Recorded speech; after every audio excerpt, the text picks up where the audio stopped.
Të nderuara deputete, të nderuar deputet, të nderuar pranishëm, në salë janë 91 deputet, konstatoj se mund të vazhdojmë me seancën konstitutive.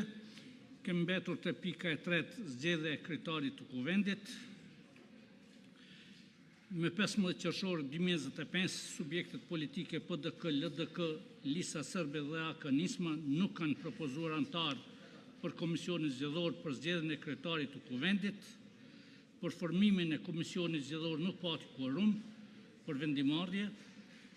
Ftoj PDK-n të propozoj një deputet për antar të këtij komisioni. Ftoj LDK-n të propozoj një deputet për antar të komisionit.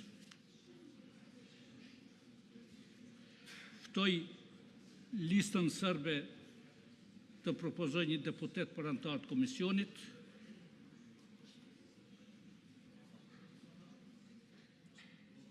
Ftoj AK-Nisma të propozoj një deputet për antar të komisionit. Nuk ka propozime. Në salë tashmumri është shtuar, jemi 100 deputet. Lus deputetët që me ngritje dore të deklarohen për Komisionin Zgjedhor për zgjedhjen e kryetarit të kuvendit, kush është për?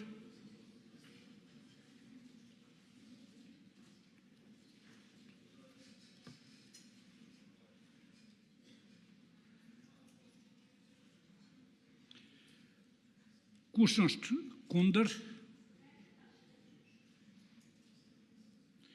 Kush abstenon?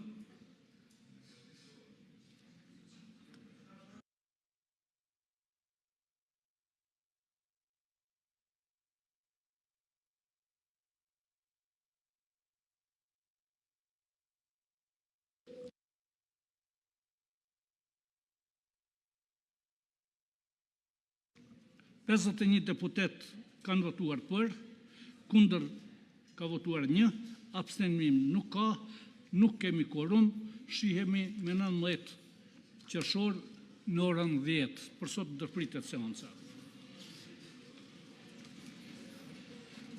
Ditën e mirë, suksese.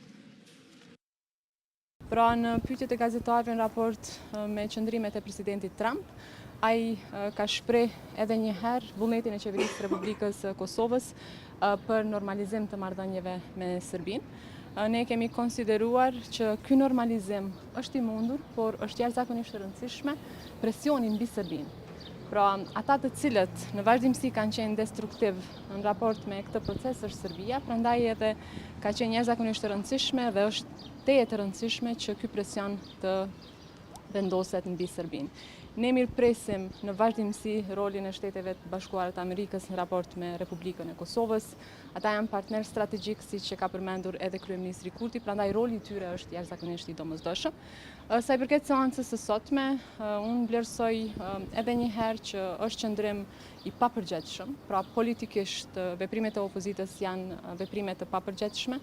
Juridikisht janë shkelje të Kushtetutës Republikës Kosovës dhe shkelja e gjykimit të gjykatës kushtetuese, për cilën ju e dini që kemi folur tash e sa kohë.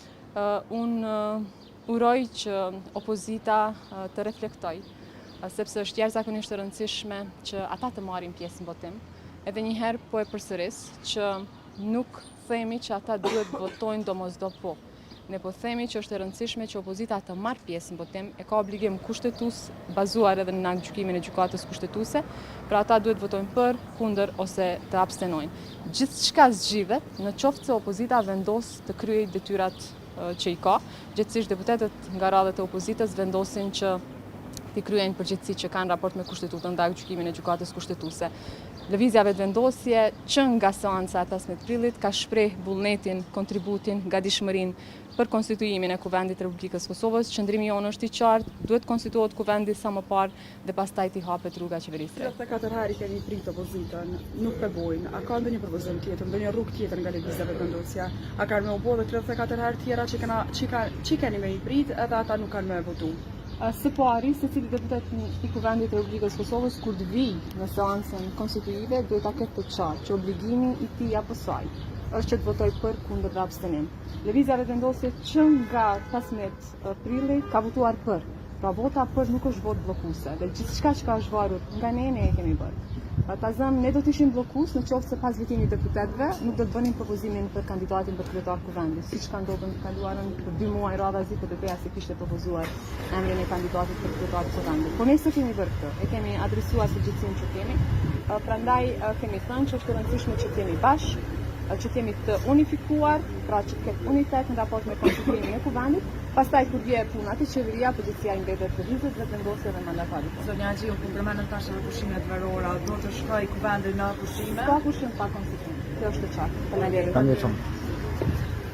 Prioritetet e diplomacisë dhe politikës jashtme amerikane tashmë dihen që ndërlidhen me konfliktet kryesore në vend, duke përfshirë edhe luftën mes Izraelit e Iranit në këtë moment, por edhe luftën mes Rusisë e Ukrainës si dhe vatrat e tjera të krizës.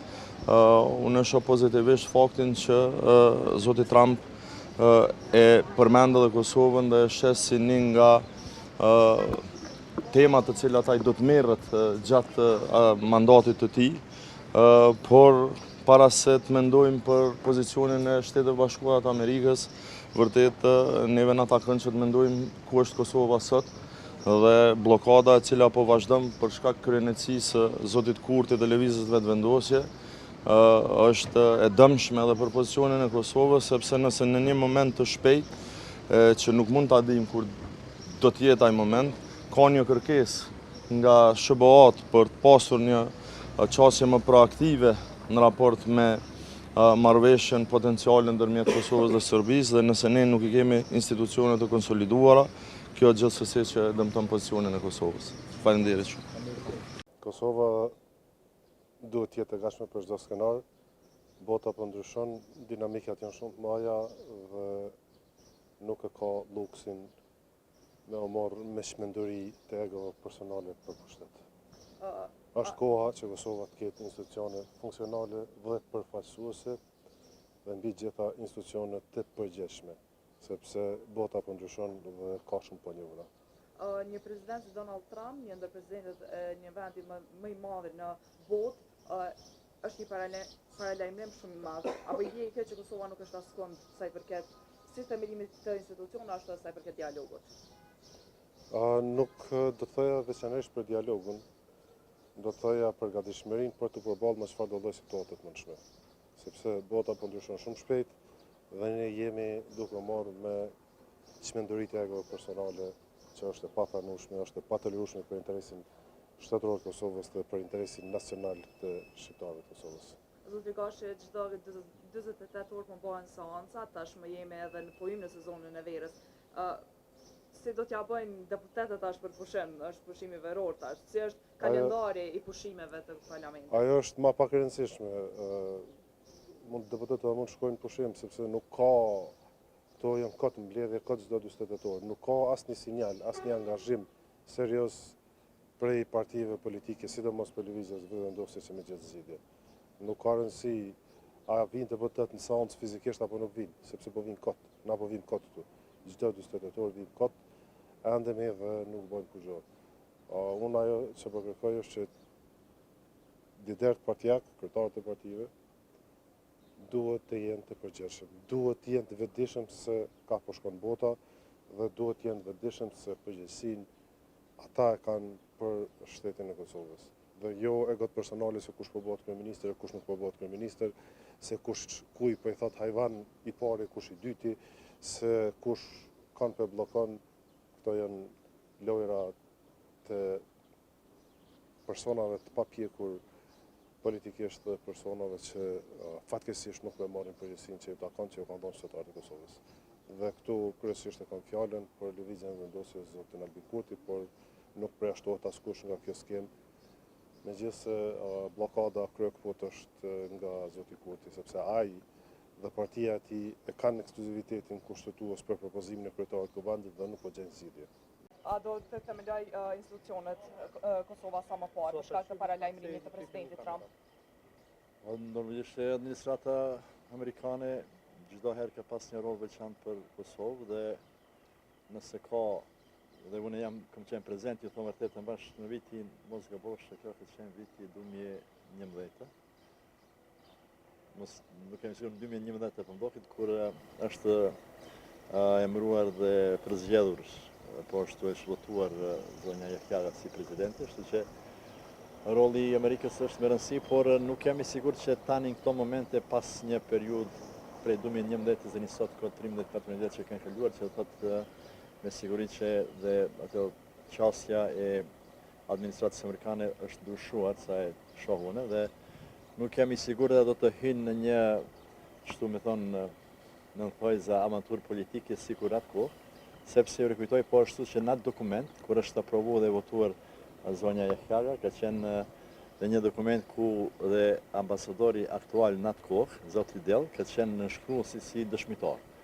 Që une, nga eksperiencën time që kom në politikë, kur nuk ka ndodhë më parë. Prandaj, normalisht që po në duhet një ndoshta të them stimulim nga anët administratës amerikane, por me gjithë të ne jemi ata që në fundin duhet të jemi pak ma vendosur. Zoti Raqiq, pushimet verore veç po fillojnë tashmë dhe kemi seanca çdo 48 orë. Si do t'ja bëj kuvendi, si do t'ja bëj shtin këtë rast, a do shkoni në pushime verore apo do të vazhdoni të vini në seancat e kuvendit? Nuk besoj, por nëse mundeni ju së bashku me gruajnë Simit të shkoni në pushim, kishte qenë shumë falënderues. Unë për veti nuk besoj që më të shkoj. Vërejt që ka fillu me ushtrejtu nafta. Bizneset kanë fillu me paralajmëruar që ka fillu me mbyll dhe kanë ushtrejtu produktet. Si deputet i legislaturës tonë, a ndini përgjegjësi për këtë gjendje? Absolutisht po. Absolutisht po. Unë kam thonë dhe ma herët, unë me të vërtetën po ne jam shumë keq, sepse po vim dhe nuk e bëjmë asgjë.